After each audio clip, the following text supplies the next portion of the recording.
কি রে মা, একা একা কোথায় চললি? একা একা বাজারে চললি নাকি? আমিও যাব তো, আমাকে সঙ্গে করে নিয়ে চল। না না মা, একদম নয়। তুমি কি করে বা বলছো যে তুমি আমার সাথে বাজারে যাবে? তোমার শরীর কতটা খারাপ, জ্বরে সারা গা একবারে পড়ে যাচ্ছে, তবুও তুমি বলছো বাজারে যাবে?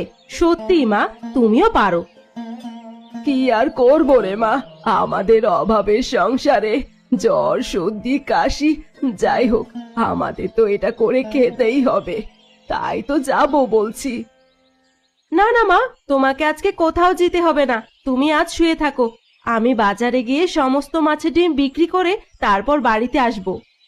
দূর পাগলি, তুই যে কি বলিস না, তুই একা একা কি করে সব কাজ সামলাতে পারবি? মা, আমি আর ছোট নেই, আমি অনেক বড় হয়ে গেছি আগের থেকে। আমি নিজে নিজেই সব কাজ সামলাতে পারবো। আর সব কাজ তো আমাকেই এখন থেকে করতে হবে। তুমি তো সব সময় আমার কাছে থাকবে না, আমাকে এখন থেকে শিখে নিতে হবে সবকিছু। হ্যাঁ মা, সেটা তো তুই ঠিক কথাই বলেছিস, তবুও আমার একটু চিন্তা হয়তো নাকি। তোমার থেকে তো আমার বেশি চিন্তা হয় মা। আমাদের এই অভাবের সংসারে না আছে টাকা, না আছে পয়সা, যা দিয়ে তোমার জন্য দুটো ওষুধ কিংবা ডাক্তার ডেকে আনবো, যাকে ডেকে নিয়ে এসে তোমার সমস্ত অসুখ দূর করে দেব। এত চিন্তা করিস না রে মা, উপরওয়ালা তো আছেন, উপরওয়ালা একদিন ঠিকই আমাদেরকে দেখবেন, আর সেদিন আমাদেরকে আর কোনো চিন্তা করতে হবে না। ঠিক আছে মা, তুমি তাহলে শুয়ে থাকো, আর সময় সময় খাবার দাবার খেয়ে নেবে কিন্তু। আমি এখন আসি, নইলে দেরি হয়ে গেলে আর সমস্ত ডিমগুলো বিক্রি হবে না। ঠিক আছে মা, সাবধানে যাবি আর সাবধানে আসবি। আসুন আসুন, আমাদের দোকানে আসুন এবং তাজা তাজা ও পরিষ্কার মাছের ডিম নিয়ে যান। আসুন আসুন।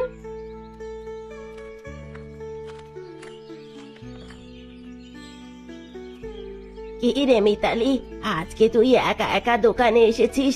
তা তোর সাথে তোর মা কোথায়? কি আর বলবো কাকিমা, আমার মায়ের না প্রচন্ড শরীর খারাপ, সেই জন্যই মাকে বাড়িতে রেখে দিয়ে আমি একা একাই মাছের ডিম বিক্রি করতে এসেছি। বাহ, এই না হলে মেয়ে!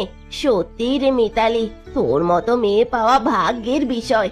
মা অসুস্থ হয়ে পড়ে আছে, আর তুই নিজে নিজেই একা হাতে সমস্ত কিছু সামলে নিচ্ছিস।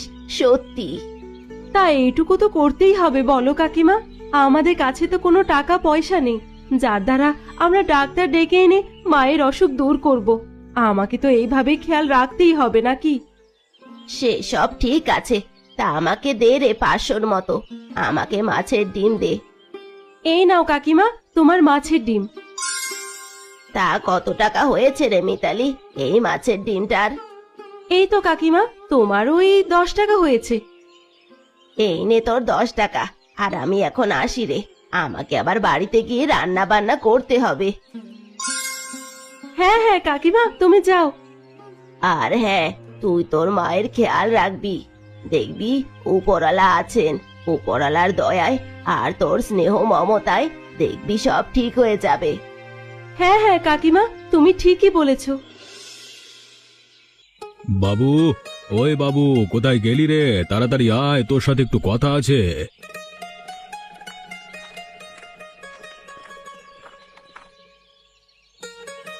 কি হয়েছে বাবা? আমাকে এত জোর গলায় ডাকছো কেন? কিছু হয়েছে নাকি? না না বাবা, সেরকম কিছু নয়। আসলে তুই কি এখন ফাঁকা আছিস নাকি কিছু কাজ করছিস? না না বাবা, আমি এখন ফাঁকাই আছি। তা বলো না, কি বলবে?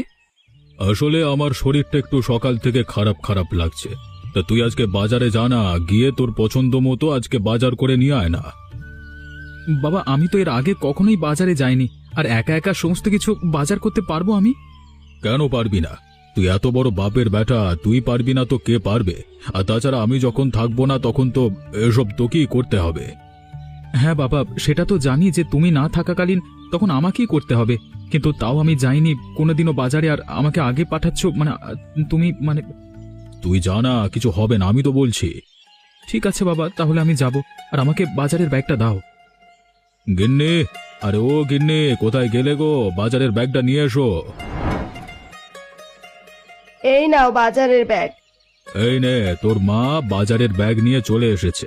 আর আমার কাছ থেকে 200 টাকা নিয়ে যা, আর যা পারবি ভালো দেখে বাজার করে নিয়ে আসবি। ঠিক আছে বাবা, তাহলে আমি এখন আসছি।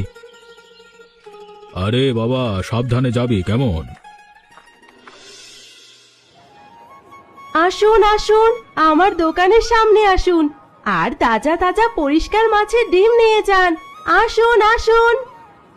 বাহ, এরকম সুন্দর মুখমণ্ডল এর আগে আমি কখনো দেখিনি। এত সুন্দর মুখমণ্ডল দেখে আমি একদম মুগ্ধ হয়ে যাচ্ছি। এ কি লোক রে বাবা, আমার দোকানের সামনে এসে আবার আমার দিকে কেমন ড্যাব ড্যাব করে তাকিয়ে আছে। কোনো লজ্জা জ্ঞানটুকু নেই। আপনি এখানে কি বিক্রি করছেন? কে আপনি? দেখতেই তো পাচ্ছেন আমি এখানে মাছের ডিম বিক্রি করছি। আর আপনাকে তো ঠিক চিনতে পারলাম না। এই গ্রামে কি নতুন নাকি? এর আগে তো আপনাকে কোনোদিনও দেখিনি। না না, আসলে সেরকম নয়। আমি এই গ্রামেতেই থাকি। আসলে আমার বাবা লোকেদেরকে সুদ দেন, আমি তারই ছেলে। ও, তার মানে আপনি সুরজিৎ কাকার ছেলে, তাই তো? হ্যাঁ, তুমি ঠিকই ধরেছ। তা কি নেবেন আপনি? আমাকে আপনি আপনি বলো না, আমাকে তুমি তুমি করেই বলো। ঠিক আছে, তুমি কি নেবে বলো। আমাকে কিছুটা পরিমাণ মাছের ডিম দাও, তাহলেই হবে। আমি তো আজকে প্রথম বাজার করতে এলাম, আমাকে একটু ভালো দেখেই ডিমটা দিও, নইলে বাবা গেলে আবার বাড়িতে আমাকে চেঁচাবে। সে তুমি চিন্তা করো না, আমি ভালো দেখে ভালো মাছের ডিমই তোমাকে দেব। তাছাড়া আমার কাছে ভালো মাছের ডিমই পাওয়া যায়, কোনো খারাপ মাছের ডিম পাওয়া যায় না। তা তোমাকে একটা কথা বলবো, কিছু মনে করবে না তো? না না, আমি আবার কি মনে করব, যা বলার তাড়াতাড়ি বলো। আসলে আমার তোমাকে কিছু কথা বলবার ছিল। যদি আমরা বিকেলে নদীর ধারে দেখা করতে পারতাম তাহলে খুবই ভালো হতো। তুমি কি আসবে দেখা করতে বিকেল বেলায়? ঠিক আছে, আমি বিকেল বেলায় নদীর ধারে গিয়ে বসে থাকবো তোমার অপেক্ষায়। আচ্ছা, তবে ঠিক আছে, তাহলে আমি এখন চললাম। বিকেলে তোমার সাথে কথা হবে। হ্যাঁ হ্যাঁ, সাবধানে যেও কিন্তু।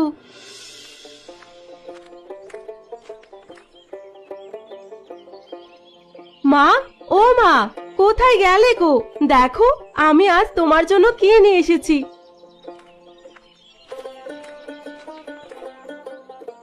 কি হয়েছে রে বা? তুই আমার জন্য কি নিয়ে এসেছিস? আর এত চেঁচাচ্ছিস কেন? দেখো মা, আমি তোমার জন্য ওষুধ কিনে নিয়ে এসেছি। কেন রে মা, তুই আমার জন্য আবার ওষুধ আনতে গেলি কেন? তুই না একেবারে পাকা।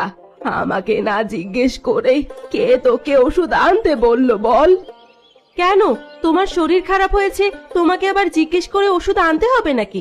তোমার এত শরীর খারাপ আর আমি ওষুধ আনবো না, এটা হতে পারে? কে বললো আমার শরীর খারাপ? এই শরীর খারাপ আমার এই বেলা হয়, আবার ওই বেলা ঠিক হয়ে যাবে। তুই শুধু শুধু টাকা খরচ করেছিস।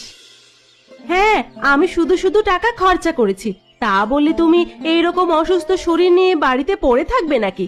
আমার কি একটুও মায়া হয় না তোমার জন্য? মায়া হয় সেটা ঠিক আছে, তুই তো আমার যত্ন করলি, আমি ঠিক হয়ে যেতাম। শুধু শুধু আবার টাকা খরচা করার কি ছিল? এই টাকা থাকলে আমাদের ভবিষ্যতে তো কাজে লাগতে পারতো। তুমি আর ভবিষ্যৎ ভবিষ্যৎ করো না তো। তোমার এই ভবিষ্যৎ দেখার জন্যই আমাদের আজ এই অবস্থা। চুপচাপ এই ওষুধগুলো এখনই তাড়াতাড়ি খেয়ে নাও, নইলে আমার থেকে খারাপ আর কেউ হবে না। তুই একেবারে পাকা বুড়ি হয়ে গেলি।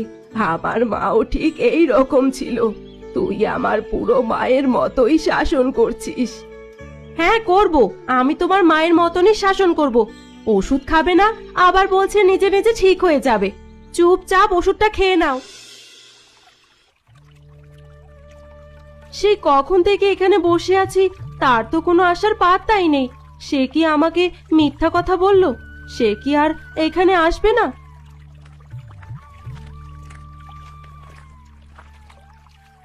কি বলছো গো নিজের মনে মনে?